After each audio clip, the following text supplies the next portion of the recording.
and listen to my story about a man named Jed. A poor mountaineer barely kept his family fed. And then one day he was shooting at some food, and up through the ground come a bubbling crude oil, that is, black gold, Texas tea. Well, the first thing you know, old Jed's a millionaire. The kinfolks said, Jed, move away from there. Said, California is a place you ought to be. So they loaded up the truck and they moved to Beverly Hills, that is, swimming pools, movie stars. The Beverly Hillbillies.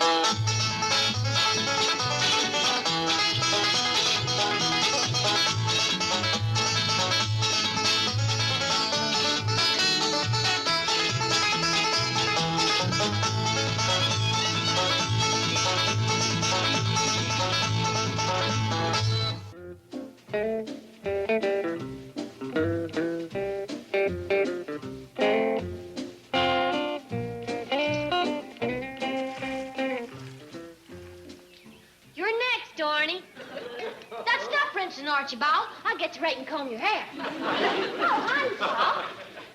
Ellie, are you washing your critters in the cement pond? Well, I have to, Paul. Granny blows stack the last time I used her bathtub. But I don't blame her. You should have waited till she climbed out. No. Besides, you hadn't ought to use the pond anyway. You know how Granny's lye soap eats the cement? But it's the only place where I can wash all my critters and not have to keep changing the wash water. Well, you could use a wash tub for your critter cleaning. Well, but that takes too long. Well, I've been at this for hours already, and you can see Archibald there. Well, I'm still on the A's. Honey, it just might be you got too many critters. You got over 40 dogs, a scad and a half of cats, rabbits, goats, assorted critters wandering around the place. Beginning to look like the waiting room for the Ark. Well, don't make me give none away, Paul. Come on, Archibald. Don't shake, Archibald.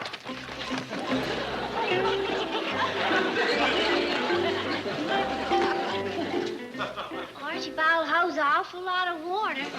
You don't say. Well, why don't you do what my dogs do? Give yourself a good shake and lay down in the sun. Thank you, honey, but there ain't gonna be time. Granny's just about ready to call victuals. She is, but none of these critters is out yet. Why, they's liable to think Granny's calling them. Joy, down there by heart. Down there. I always wanted to try one of these victual bells. Come and get it, family!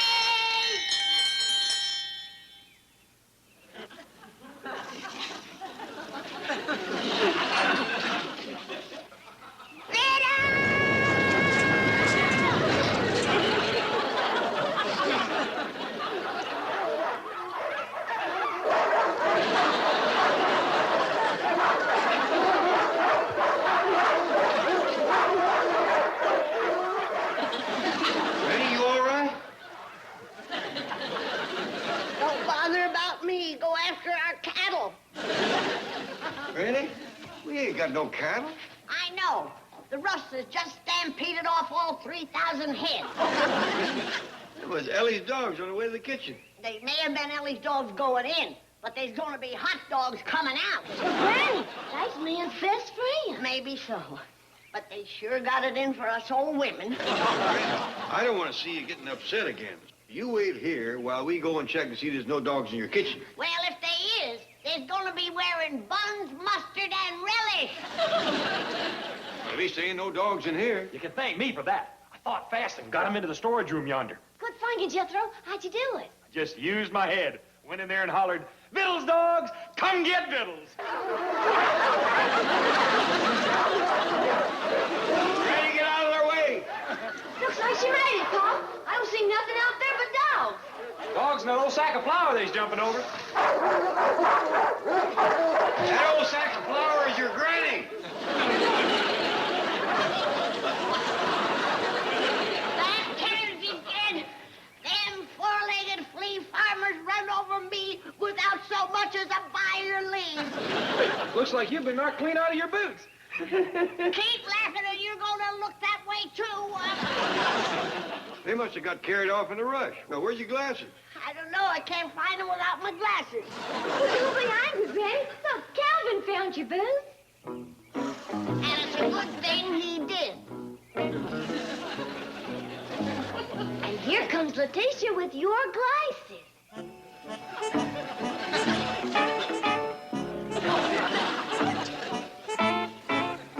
Wasn't that sweet of her to bring him back to you? No, it probably wasn't her prescription. Granny, promise you my critters won't bother you no more. You're dang tootin' they won't. Either they hit the road or I do. Paul. I'm sorry, honey. I'm afraid her mind is made up. Okay, Granny, but we sure gonna miss you. I ain't going nowhere. And by tomorrow morning, the only fur left around here better be on my imitation possum stove. Now, Ilsa, I don't care if Mr. Drysdale did hire you. If you're going to keep on working here at the bank, you're going to have to learn to speak English instead of German. Yes. Well, that's better. However, when being approached by male employees, you must remember an even more important word. No. No. Yes. On second thought, just stick to sign language. A good slap in the face. Miss Hathaway. Oh, now here comes Mr. Drysdale. Practice the greeting I taught you. Mr. Morning, good Drysdale. Still having trouble with the English, eh? Well, perhaps a little private tutoring. I'll take care of it, Chief. Yes. Well, my wife's coming by this morning with one of her paranoid poodles. When she gets here, tell her I'm in conference for the next month. Milburn! I saw you, Milburn. How do you do, Mrs. Drysdale? Claude? Milburn, come out from where you're hiding. You know Claude senses every nuance of your rejection of him. All right. I see you. Milburn, come out of there. You look like a sniper. Don't give me any ideas. Milburn, how dare you threaten Claude just after he's been clipped? I'm the one who's been clipped. $35, he looks worse than when he went in. His hair's still in rollers. Claude just doesn't have the patience to sit under the dryer. Now, you quit wasting my money on beauty shots for this mutt. He already wears more makeup than you do. Milburn, stop it. I will not have your sharp tongue undoing Claude's 3 years of psychoanalysis. Then get him out of here. Oh, how can you speak that way to your own dog?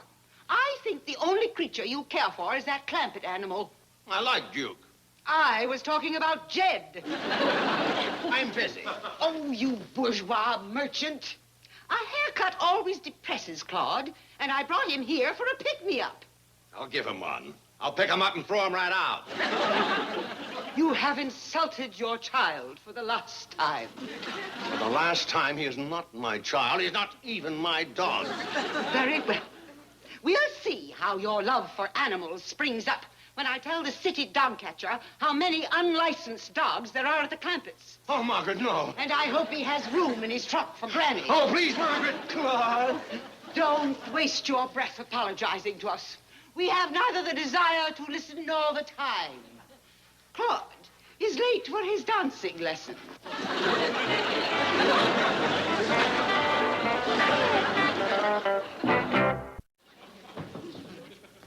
Ellie, what have you been doing? Oh, painting signs to give away my dogs. Well, I hope you got as much paint on the signs as you did on yourself. Oh, yes, sir. They's all done and up out in front. Good. And you put on each one, free dogs to good home? Oh, yes, sir. That's on 2 of them. Of course, can't help it if the signs don't do no good and nobody comes. Oh, somebody will come. I best go check them. Oh, well, the weather's getting kind of cool out there, Pa. I best let you know when it's warm enough to go out. And when do you suppose that might be? Next summer? Better look at these signs for Granny sees. Well, Pa, if that's all you trust me, it's gonna hurt my confidence. Better that gets hurt than Granny takes after you. At least with a hurt confidence, you can still sit down. Where's the sign? Well, there's one. Can't you see it?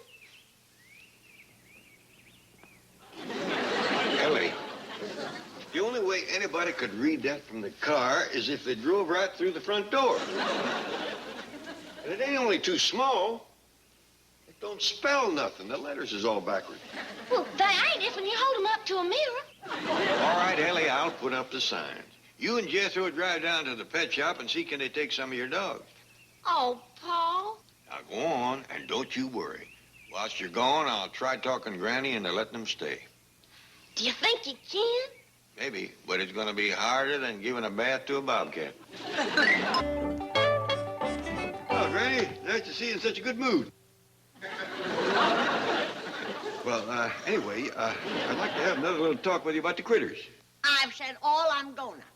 And that is, if they is here tomorrow, I won't be. Now, you're forgetting the nice things about them. I never knew none. If they ain't underfoot, they sleeping. If they ain't sleeping, they's eating.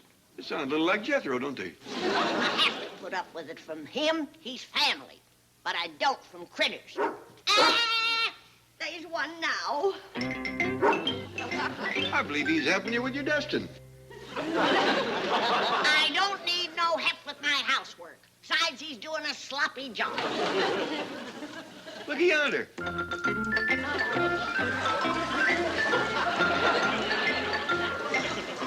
He's mopping your floor. Yeah, and chewing up my best mop. They're showing you they love you and want to ease your burden. If they want to ease my burden, they can ease themselves right out the door. And it goes for raccoons, too. He's helping you pick up. You're wasting your time, you furry little hot-smoking sassafras. What's that?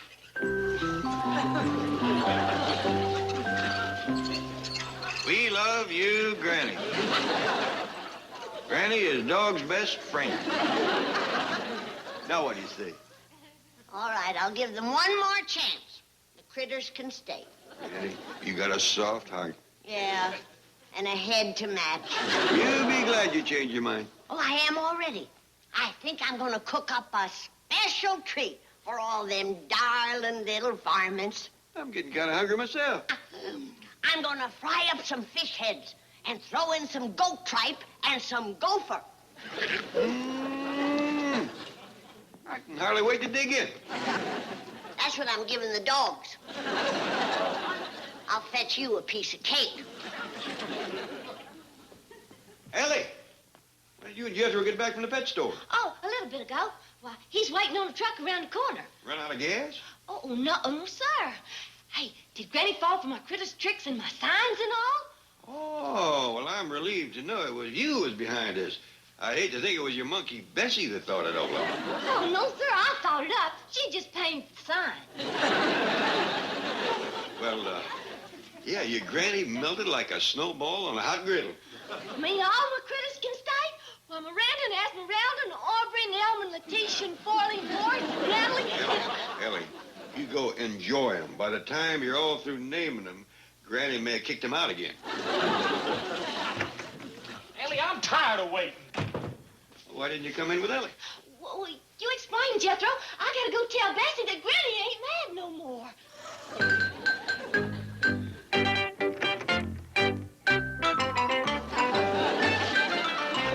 No wonder Ellie wanted you to wait.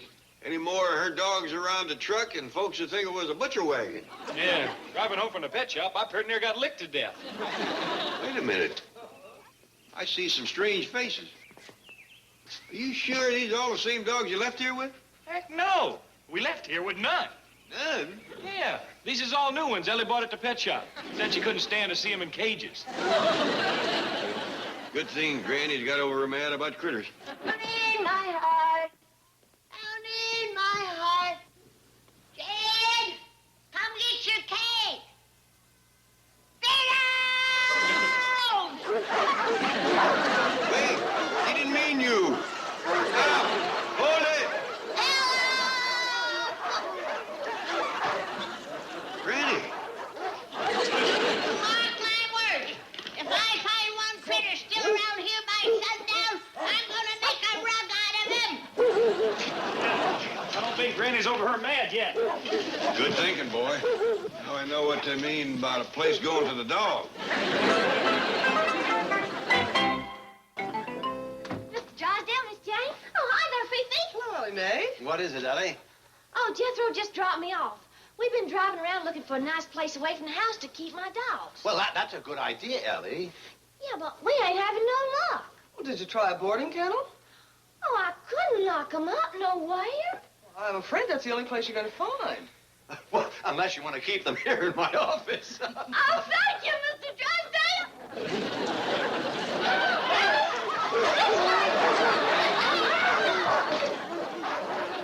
Do something. You mean tell her to get the dogs out of the bank? Of course not. Mr. Clampett's money might go with them. What can I do? You extended the invitation. First of all, get Fifi out of here. Claude will go mad if he finds a strange dog's hair on her coat. Now, wait a minute, Ellie. Oh, Ilsa, good. I want you to take a dog for a walk. Do you understand? I meant Fifi. Just walk her up and down in front of the bank until I take her for her clipping. Understand? No. I'll be right back, Chief. And hurry! At least you can let me have my own chair. Forget it. I'll just sit on the floor.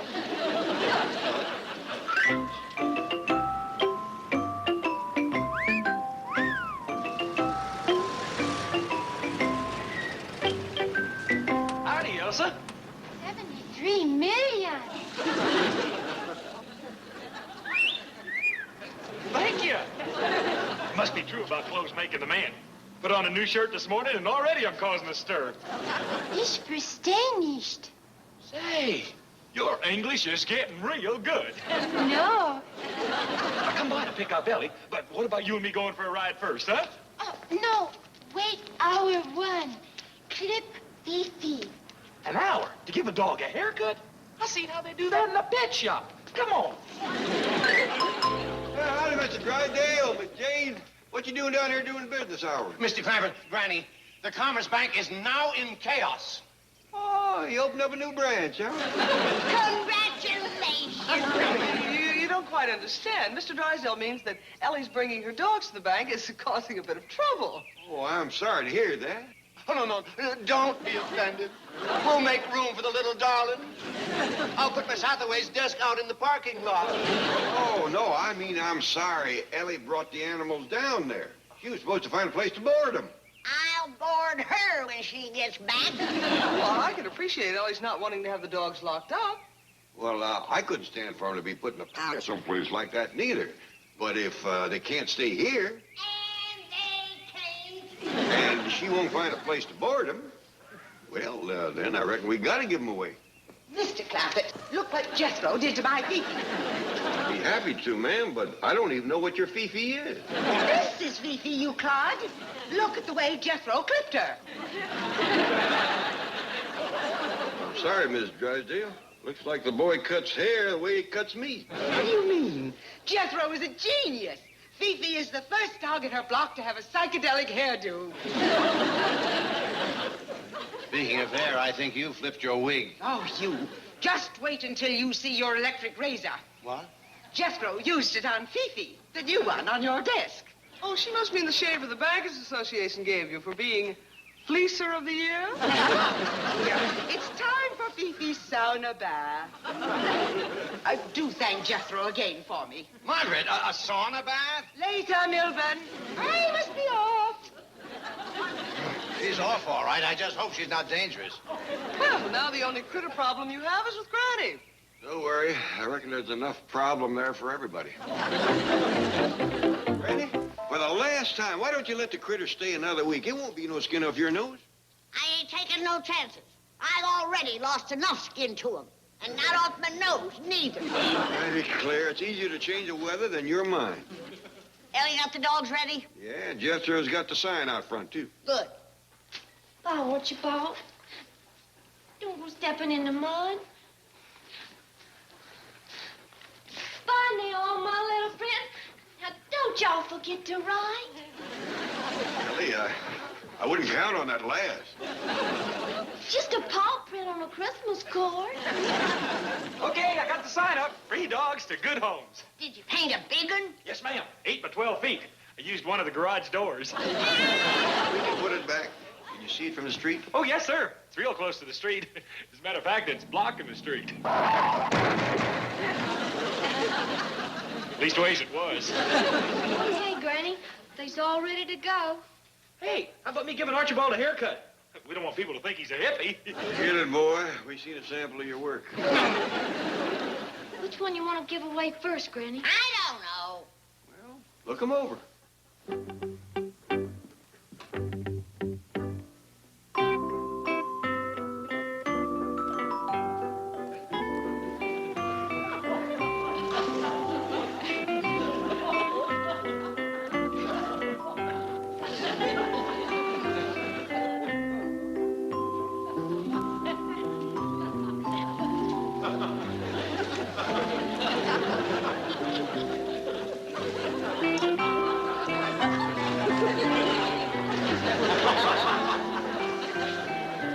No, I can't do it. I can't let him go. They're as much a part of our family as you and Jethro. Oh, thank you, Granny. Speaking of Jethro, where is he? Where's Archibald? Come here, Archibald. You can stay. He's coming. I just give him a little trim. Come on, Archibald.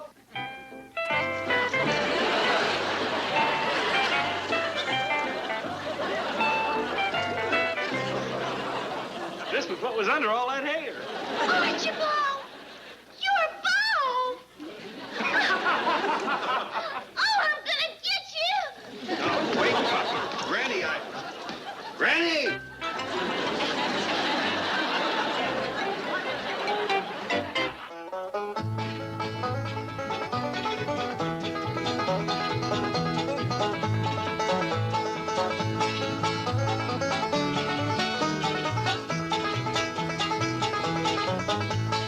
Now it's time to say goodbye to Jed and all his kin. They would like to thank you folks for kindly dropping in. You're all invited back next week to this locality to have a heaping helping of their hospitality. Hillbilly, that is. Set a spell. Take your shoes off. Y'all come back now. Here? This has been a Filmways presentation.